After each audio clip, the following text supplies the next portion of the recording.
Well, tonight I'm not bringing a message.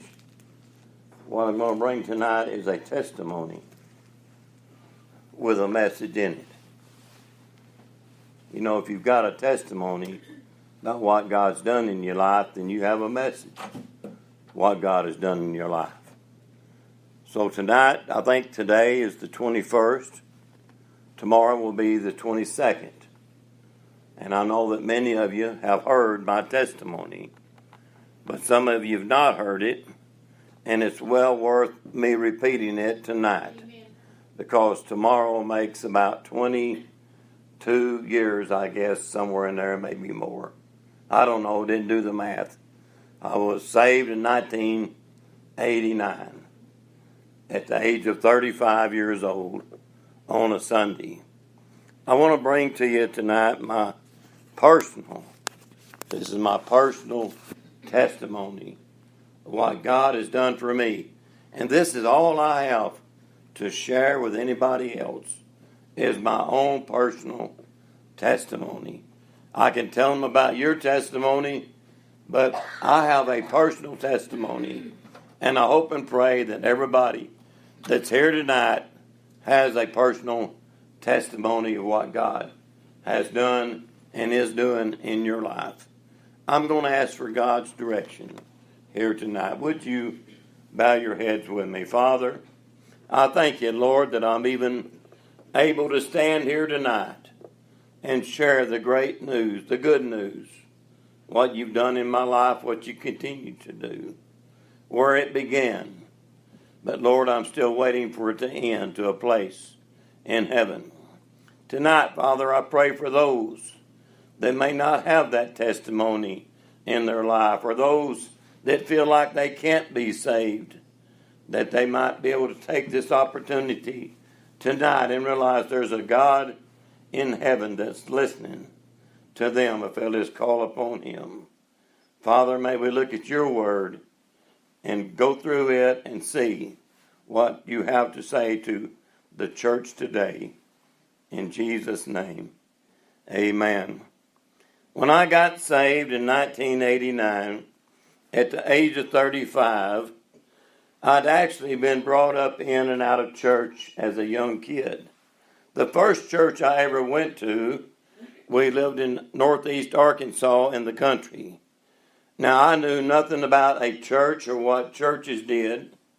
I just figured it was some kind of religious thing. People would talk about God.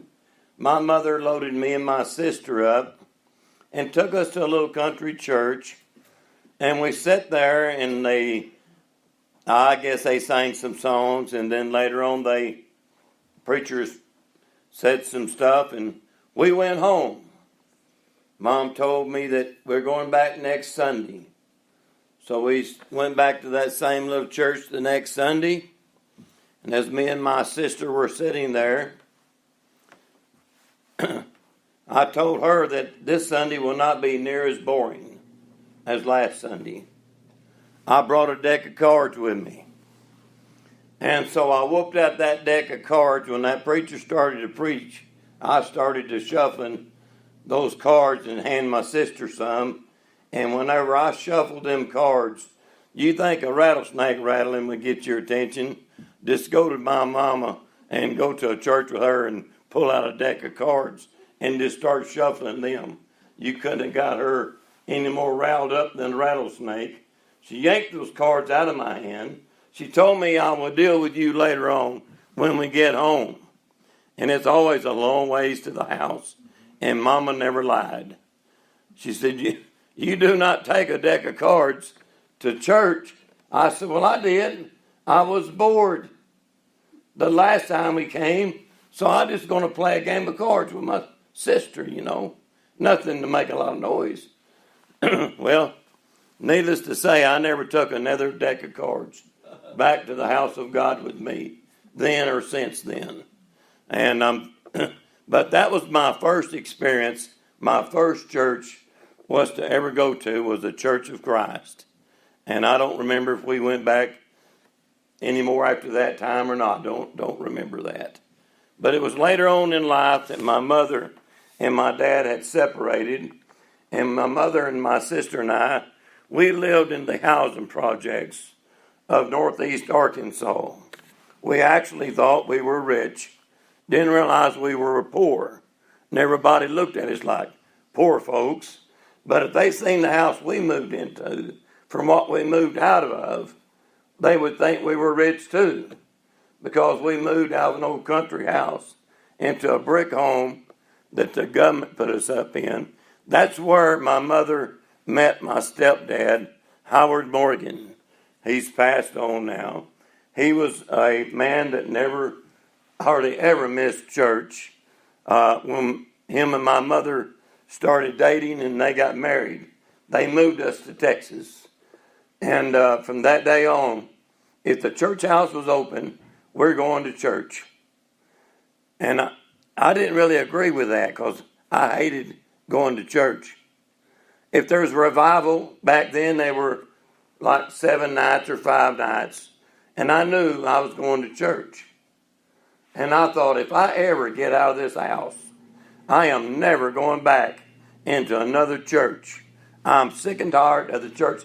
Not only do I have to go to it, as he makes me go up there and clean the thing. And back then, people chewed a lot of juicy fruit. I don't know if they even make the stuff anymore or not. And I don't know, but let me give you a little reminder that you can clip your fingernails in other places other than just the church. Some people, I've cleaned up after people. I've done a lot of things as a young man, about Lucian's age. I'm thinking, my goodness. But that was my upbringing, and I went to church because I had to go to church. And I said, if I ever get old enough and leave home, I'm never going back. And I meant what I said. And so I left home around 18 years old. I had left our house, and I went and moved in with my aunt and uncle in Arkansas, and I went to school and I worked on the farm. Well, they didn't go to church. Nobody around there went to church. And then later on in life, I met Teresa. And I was such a great blessing to her. I was God sent to redeem her from Egypt. She couldn't have done any better. I don't care how hard she tries. We've been married 42 years, ain't we, Teresa? 42 years. We didn't go to church. And we got married at her grandmother's house. And I thought, just out of reverence, I asked the preacher, I says, well, how much do I owe you? And I didn't have any money because I was broke. And my uncle had given me the money for a motel room. We went into our motel. That was our honeymoon. Was one night it was $20. Well, the preacher, I said, well, I don't know. How much do I owe you? He said, well, what was it worth? I said, mister, I know I ain't got enough money for that. But anyway, I took care of business and gave him a couple bucks and sent him on his way. No, I don't know what I did in that situation. I kind of blanked that one out. But I didn't have much dealings with preachers and didn't have much dealings with people that were religious. I just didn't have time to deal with them. But Teresa and I, we got married, and we ended up back out here in Texas in the late 70s, I guess you might say. 1980 we came here. And Teresa and I we never really went to church together ever. But my wife had gotten sick, and she'd been sick all the time we'd been married. She's always had some complications. But she was in the hospital, and I was working for a Holotex supply company in the oil field, made good money, worked 7 days a week. But my wife was in the hospital all the time. And she was going to get out that Friday coming up. She was supposed to get out of the hospital. But I remember prior to that Friday, on a Monday. On a Monday, I was right down here at 406 South Bolark back then. I said, you know, I had a little conversation with God. And I wasn't very nice about it. And I just asked God a simple question. At 35 years old, I said, God, is all this life worth just to get up and go to work and work hard and come home, get up and go to work, come home, broke all the time. My wife's in the hospital. We lost our firstborn child. Is this all that this whole situation is all about? Because if that is all there is to offer, then I'm not interested in it. I just didn't really like the deal. And I said, so you tell me, why am I going through all of this? And God asked me a question. He says, when's the last time did you pray? I took me a deep breath and I said, well, Lord, I guess if that's what you call it, that's just what I did. Prayer was just talking to God. He asked me the second question. If you died right now, Mike, where do you think you would go? I didn't have a preacher there. I didn't have nobody there but just me and God. And I said, well, I know the answer to that one. And that scared me so bad at the age of 35 on a Monday that I realized that if I got killed in a truck or if I had a heart attack, whatever, I would go and spend the rest of my life in a place called hell. Scared me bad on Monday. And I really didn't know what to do about it except get to a church. I knew enough from my history past to go to church. It's a long time from Monday to Sunday under conviction.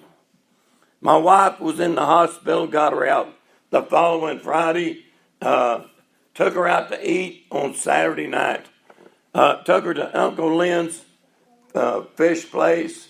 She got her some shrimp, fish, and we came home. She ate it. I never told her what I was going through, but that very night, she woke up in the middle of the night cramping, and she had gotten food poisoning. And I said, devil, I know exactly what this is all about. You're trying to stop me from making it to that church in the morning to get my life right. And I says, God, if you're God and you're big enough, you'll take care of my wife. I'm going to church. So I got up Sunday morning. She's still sick. I told her I'm going to church. You'll be just fine. I went to church, walked down that aisle at Mankins Baptist Church. I don't know what the preacher preached on. Didn't really care. I didn't ask him what kind of church it was. I didn't know anything about church. I knew one verse, John 3:16. For God so loved the world that he gave his only begotten Son, that whosoever believeth in him should not perish, but have everlasting life. Folks, let me tell you, if you don't know anything about the Bible, you can start out right there, because it's just as true as the rest of it. And I said, Lord, I've got to get to church. Got to that church, and I waiting on that altar call, and I was weeping and crying when that preacher stood down there. And I thought, I am so glad that I made it. That I couldn't even explain to you how great a feeling that was to know that I made it that far. And I felt this relief on me. Thank God I made it down this far. I want to get things right with God. It took my whole mind off of money. My mind wasn't on working all the time. My mind wasn't on about my wife being sick. I wasn't pointing fingers at nobody. It had already been pointed back at me. It was all left up to me. What about you, Mike? What's going to happen to you when you die? When God gets serious with you, let me tell you.